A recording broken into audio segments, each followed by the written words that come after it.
English for teaching purposes. Pronunciation. If you're taking this course, chances are English is not your first language.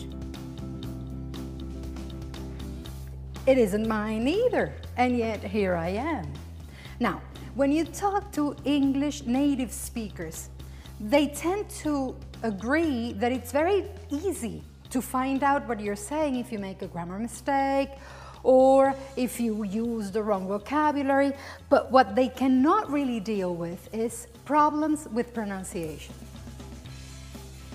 The main reason why English pronunciation is a little nightmarish for non-native speakers is that it is pretty unpredictable. Let's start with vowels. Vowel pronunciation is difficult to predict in English for many reasons. One of them is that each one of them can have different pronunciations. What to do then? Follow the rules that we'll present next. If a word has only one syllable with a consonant, a vowel, and a consonant, the vowel should be short. Fat, pet, bit, rod, put. But if the monosyllabic word is spelled with an E at the end, then the vowel should be long. Fate, here, bite, road, cute. As I mentioned earlier, when vowels are sandwiched between a consonant and a double consonant, they tend to be short. Pattern, cellular, shipping, clogged, pulled. The problem with this rule is that there are many exceptions. In English, the most important vowel, the stressed vowel, has to sound crystal clear.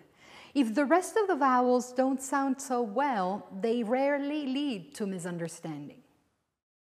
As for consonants, they are much easier to handle, and the rules that concern them tend to be a lot more consistent. You probably know that you pronounce C as S before E or I.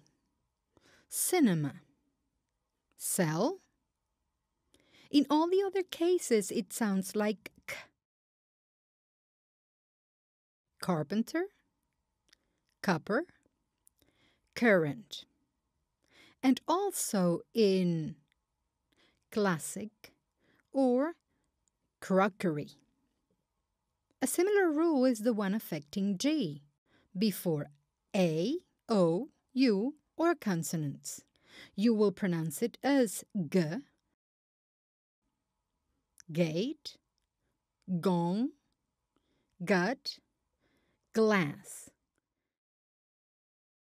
But as J before E, I, or Y.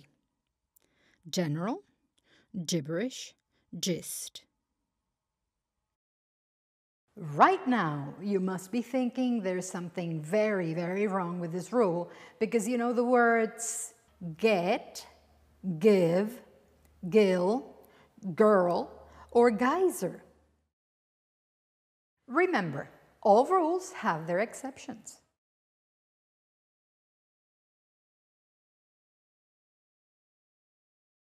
TH is pronounced th or the. They are pronounced in the same place. One is voiceless and the other one is voiced. To produce this sound, you're going to bite your tongue a little bit, like th, yes? And your tongue will show. But don't worry, this is the only way to produce the sound, okay? So if you do it properly, you will see that it works great. Now, you bite your tongue a little and then you hear a little hiss, like yes? In think, thanks, thoughtful, fug, you have that sound. That's one possibility for TH. The other possibility is the exact same articulation, the exact same position, but the sound is voiced, so it sounds th. It's the sound you find in that, this, then, there. It's easy. Just give it a try. Finally, CH is also pronounced as only one sound that will be different depending on the etymology of the word. Words of German or Anglo-Saxon origin will require a ch sound. French words need a sh. And Greek words need a k. Chap, stomach, chic.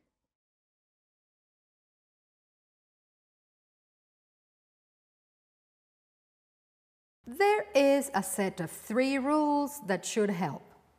First thing to remember is that you need to focus on the sound of the verb and not the spelling.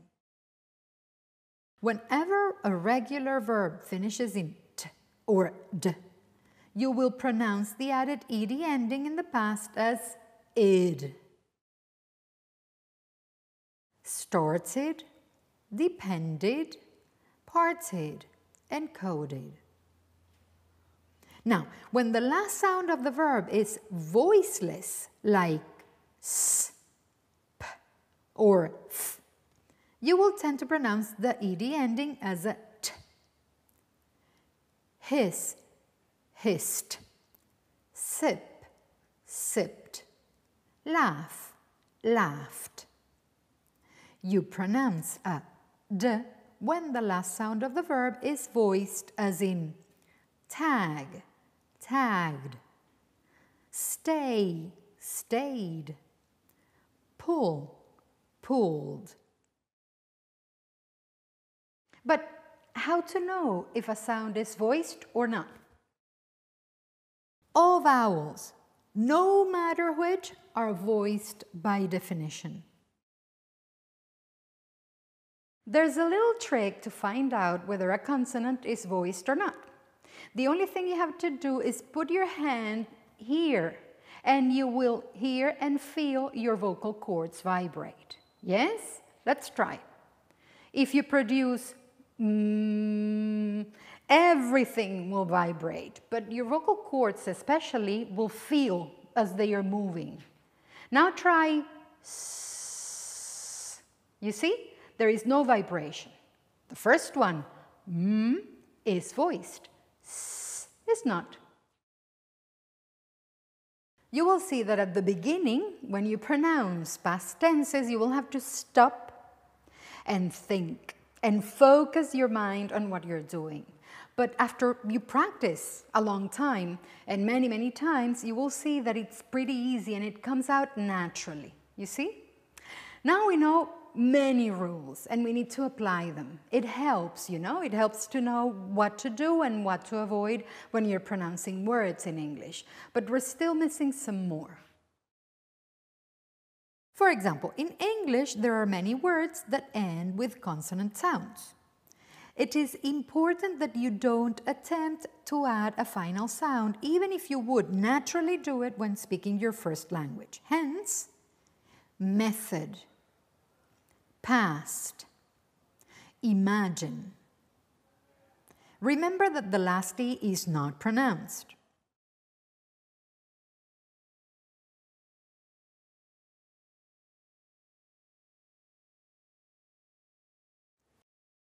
Road, live, heal, pair.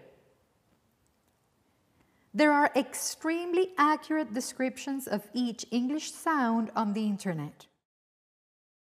For some people, finding a small mirror and looking at themselves when they are producing isolated sounds, as described by the International Phonetics Association, really helps.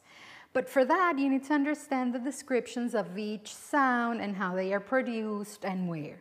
For me, it's great. But I would say that perhaps what you need is to find places where the pronunciation is modeled, listen to them, and then try and repeat.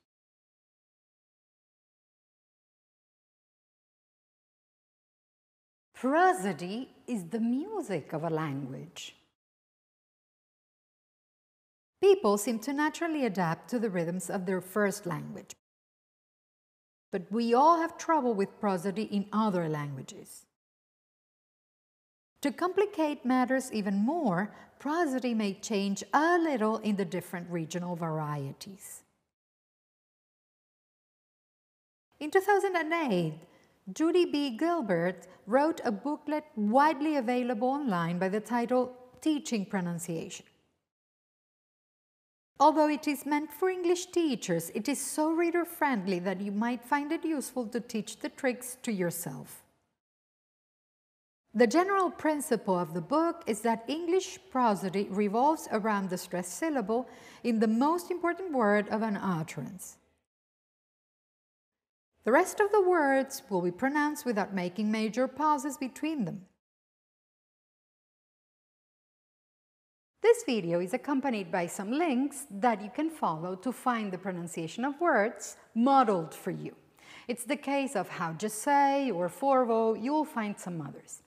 If it helps, one exercise that can work wonders with your pronunciation is you listen to the model, you repeat, you record your repetition, and then you compare. If you can hear differences and you're able to correct them, great. But sometimes you might need help somewhere else. Maybe a teacher, maybe a language service. By all means, if you need to resort to a teacher and ask them to help you out, do it. I hope you have found the few pointers we have included on this video useful. Remember to check the websites. See you next time!